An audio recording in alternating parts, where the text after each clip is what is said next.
साथियों, संसार क्रांति न्यूज जो कि करमू का चैनल है हरियाणा में, करमू उसके जो है वो डायरेक्टर हैं। करमू को हरियाणा पुलिस ने गिरफ्तार कर लिया है।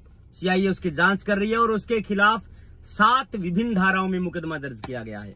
और वो मुकदमा दर्ज जो है वो मनीषा हत्याकांड, जो एक लेडी टीचर थी, मात्र 19-20 साल की वो लड़की थी और उसके तमाम ऑर्गन्स को निकाल लिया गया था, उसकी हत्या कर दी गई थी। पब्लिक परसेप्शन ये था, हालांकि मेडिकल रिपोर्ट में और पुलिस इस बात को सुसाइड में कन्वर्ट करने में लगी हुई है, लेकिन आम भावना में अगर कोई भी आदमी उसको जांच परख उसकी करेगा तो वो एक हत्या का मुकदमा प्रथम दृष्टया प्रतीत होता है। हालांकि पुलिस ने जो है वो एफआईआर भी हत्या के मुकदमे में दर्ज करी है। उसकी रिपोर्टिंग कर रहे थे करमू देशी पत्रकार। तो मीडिया के तमाम जो साथी मेरे को देख रहे हैं, आप भी ध्यान रखें, आपके ऊपर भी इस प्रकार के चार्जेस जो है वो सरकार लगा सकती है, गवर्नमेंट लगा सकती है। अगर आप पत्रकारिता करते हैं तो आपको ये जानने की जरूरत है कि आप किस प्रकार से सेफ रह सकते हैं, आपको क्या क्या ध्यान रखना होगा।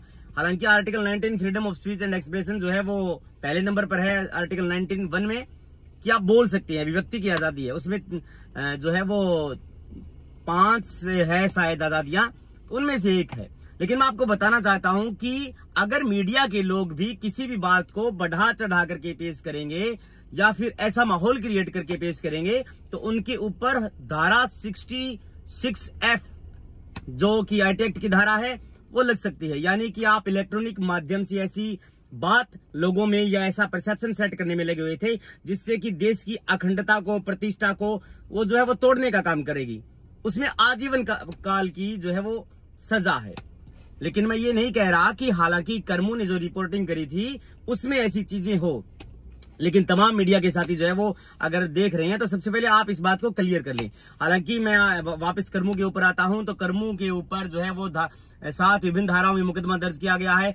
अन्य जो धाराएं हैं 6 वो बिलेबल ऑफेंस की धाराएं हैं, यानी कि 7 साल या 7 साल से कम सजा के मामले जिनमें धाराएं बनती हैं। जैसे आप किसी के साथ मारपीट कर देती है नॉर्मल, तो पुलिस आपको गिरफ्तार नहीं करती है। 7 साल या 7 साल से कम सजा के मामलों में पुलिस डायरेक्ट आपको गिरफ्तार नहीं करती है। सबसे पहले आपको 41A का नोटिस, यानी कि जो अब 35 BNSS में चला गया है, यानी कि एक नोटिस देती है जिससे आप पुलिस थाने में जाकर के जमानत करा लेते हैं, उसके बाद में कोर्ट में करा लेते हैं, गिरफ्तारी नहीं होती है आपकी। तो पुलिस ने जो धाराएं 7 लगाई है उनमें से एक धारा ऐसी लगा दी जिसमें आजीवन काल की जो है वो सजा है, यानी कि लाइफ टाइम इम्प्रिजमेंट।